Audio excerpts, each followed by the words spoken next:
We see a car full of 6 friends encountering a tire burst in the middle of the road. The car swayed at high speed, causing a head impact for one of the women. This group of friends consists of 3 women and 3 men. The woman in the pink outfit is Sarah, the one with the green jacket is Karen, and the one who hit her head is Jody. For guys, it consists of a guy in a blue shirt, Jeff, a guy in a gray shirt, Todd, and his friend in a white shirt, Eric.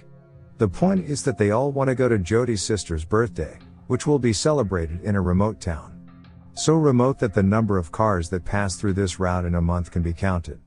At first all went well and nothing suspicious at all. Todd as a car owner plans to replace the car tire with a spare tire. Furthermore, they have 3 males, which of course it's not a complicated thing. Even in this situation, Sarah still wants to take selfies to post statuses on her social media. However, because to the remoteness of the location, obtaining the proper signal is quite challenging. Out of curiosity, Karen walked in the opposite way for 3 meters and her signal was just detected at that point. Jody and Karen took cover behind the car a few minutes later because the weather had become too hot. Eric, on the other hand, wanted to pee and headed directly to the bushes. Todd, the car's owner, was too busy with Sarah and let Jeff change the tires himself. Jeff, who soon succeeded in changing the car's tires, was hindered by a slightly downhill position and made his car tires roll. As he picked up the tire, Jeff accidentally saw a bullet in the middle of the road. On the other hand, his friends were busy chatting and the other one was relieved to pee. In the middle of the conversation, Todd noticed his car's rolling tires and chased it down the street. At the same time, Sarah intends to see the condition of the tires that has been replaced by Jeff. But she was immediately shocked when he saw Jeff had died horribly. She was so surprised that she remained silent without saying a word. Todd, who took the tire, was still not aware that something was wrong here. Unfortunately, in such a short time, Sarah was hit by a shot from nowhere. Karen and Jody are also still not aware that they are being pursued by a threat. At that moment, Sarah's eyeball had been pierced by a bullet and at that very moment, she was hit by another shot. From there, Karen saw the situation around her and she didn't know where the bullets had come from. Without any delay, she immediately shouted and told her friends to take cover behind the car. Todd, who was still unaware, was not alert and was shot in his left shoulder. Meanwhile, Eric, who did not have time to approach the car, had to take cover behind a tree trunk. They were being shot at non-stop and could only take cover behind the car. Nobody expected the tire burst moment would turn into a disaster. It was clear that the blown tire was caused by a trap set by the shooter. An hour later, they began to be confused in their entrapment. Karen, who is the son of a military family, assumed that the shooter had used a silencer to keep his shots from loud noises. In addition, the bullet that could not penetrate the car indicated that the person's position was quite far from their position. Todd's left shoulder had been shot, leaving him weak and unable to move much. Even worse, Eric could only stay behind a tree trunk and hope for a miracle. Come to think of it, the tires that Jeff replaced were actually already installed, and all they had to do was tighten the bolts. But, it's not possible to do it, they had to find another plan to get out of here alive. Not long after that, Karen said that in the opposite direction, which was 3 meters away, she still got a signal on her cell phone at that position. Then, Todd, who tried to extend his hand, was immediately given a stick by Jody from her pocket. Before that, Karen also set up the Google Assistant to immediately call 911 if there was a signal. Without hesitation, Todd immediately pointed the phone and got a signal. Unfortunately, the moment Karen just screamed to call 911, the cell phone was shot by that long-distance psychopath. The second way, Todd plans to make the car's gear into neutral, so that the car can be pushed back to a position that gets a signal. They set up a formation where Jody was on standby in the front position to record the source of the shots, while Karen was in the rear holding a fake scarecrow. Todd will try to open the car door and shift the gears into neutral. At that moment, the scarecrow were shot, then Todd got into the car while trying to attach the keys. But due to being shot continuously, he needed to hide first and didn't have time to change the gear to neutral. The good news is that Jody was able to track down the source of the shot, and it was discovered that the gunman was hiding in a tree. It was obvious that someone with a sniper was hiding in that tree. What this person means is also unclear. But what is clear, he's already in that tree, of course, for such a long time. Then, Todd, who's still not able to change the gear into neutral, tried to find protective equipment. Luckily, he saw his toolbox in the back of the car, and at that moment he was determined to take the box. Todd, who managed to get the toolbox, immediately made the iron cover as a hand protector. On the other hand, Eric could only surrender and did not know the plans of his friends. After that, Todd, who had put a shield on his hand, immediately ordered Karen and Jody to take positions. In such a short time, Todd immediately got into the car, and managed to set the car's gear to neutral. Unfortunately, he had to be hit by a shot in the hand, then the car moved downhill immediately. Karen and Jody can't do much but still try as much as possible to hold the car. It was so difficult to hold the car, causing Jody's grip was released and made her bounce until she left the car.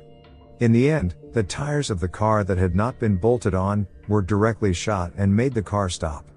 At that moment, Karen realized that this was the right time for Jody to run from there, because the shooter was reloading his bullets.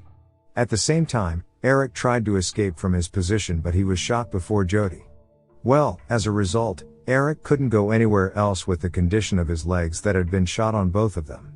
With such conditions, Eric should have been shot to death. However, the shooter deliberately let Eric suffer until he bleeds out. An hour later, Todd noticed a bottle of water still left in the car seat. Even though they are all thirsty, they try to share as much as possible in difficult situations like that. Eric, who was just about to take a sip of water, was shot in the hand and suffered even more. In fact, that long-distance psychopath is also human who feel thirsty or hungry. Because she couldn't go anywhere else, Jody, who was desperate to pee, have no other option but to pee next to Karen. Then, Todd, who saw his girlfriend's body being eaten by a crow, couldn't accept it. He was determined to walk over to Sarah, who had died in the middle of the road. But surprisingly, the mysterious shooter didn't shoot Todd.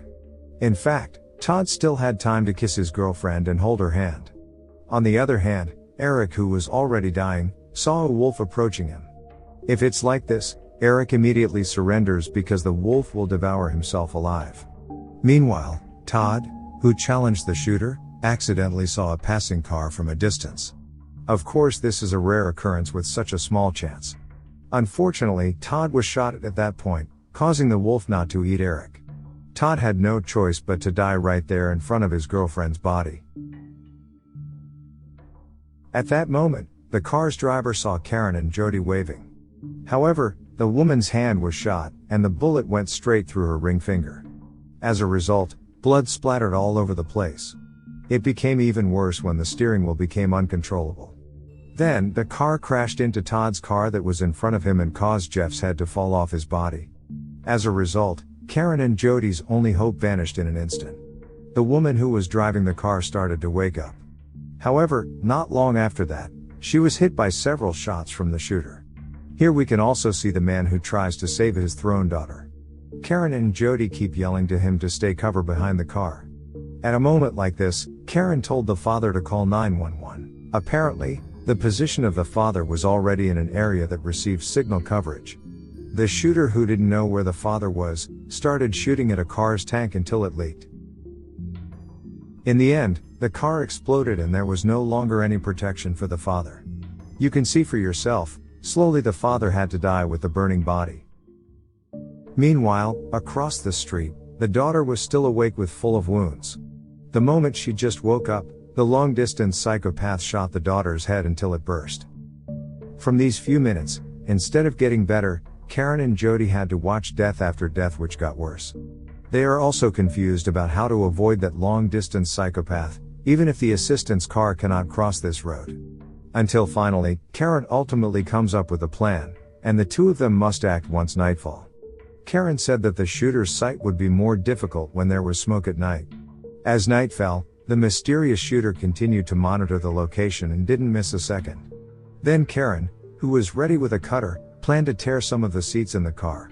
On the other hand, Jody took a bottle of gasoline, a bag containing clothes and a drink box that she found in the back trunk. Luckily, there were still 2 drinks in the box and they drank it immediately. After that, Jody took t-shirt after t-shirt that was in the bag, to be used as an emergency mask. Without a delay, Jody immediately poured a bottle of gasoline into the car seat, and Karen set fire to the newspaper with a lighter. In the end, the car started to catch fire and release smoke. However, the smoke still wasn't enough to give them a chance to escape. From the appearance of the smoke, the long-distance psychopath started to get annoyed, because his visibility was getting unclear. But suddenly, Karen saw a police car approaching their location. This indicates that the 911 call that the father called has been successfully connected and traced. In fact, the police also brought 2 snipers who were ready to spy on the shooter's presence. Then, the police who had just arrived, realized that the situation at this location was not good. Therefore, he asked the state police for additional assistance. But again, the jaw of his mouth was hit by a shot from that mysterious person right then and there. Unfortunately again, the policeman was lying in the position of driver's seat, and he accidentally stepped on the pedal of the car. From that opportunity, Karen immediately asked Jody to run, but Jody refused because she still didn't have the courage. Like it or not, Karen had to run alone, and unfortunately the smoke was starting to thin out. At that moment, she was shot and died on the spot. Now the police who had been 4 had now become 2 people. At that time, Jody was determined to run to the police car, which was not far away. At that moment, there was a shootout in which the mystery shooter was clearly better than the police. Then, Jody, who had no other choice, immediately took the police car. She planned to crash into the only tree that the shooter took as a cover. Amazingly, Jody managed to do this and made the shooter fall from the tree. Jody immediately woke up and tried to pick up the fallen rifle. Meanwhile, the shooter kept trying to cut the rope that tied him to the tree. From here, you can see for yourself the figure of a mysterious shooter. This person really didn't have anything to do anymore, and was on the tree waiting for the victim. In fact, throughout the film we're not told who he is actually. The urgency of this situation made Jody scared and rushed.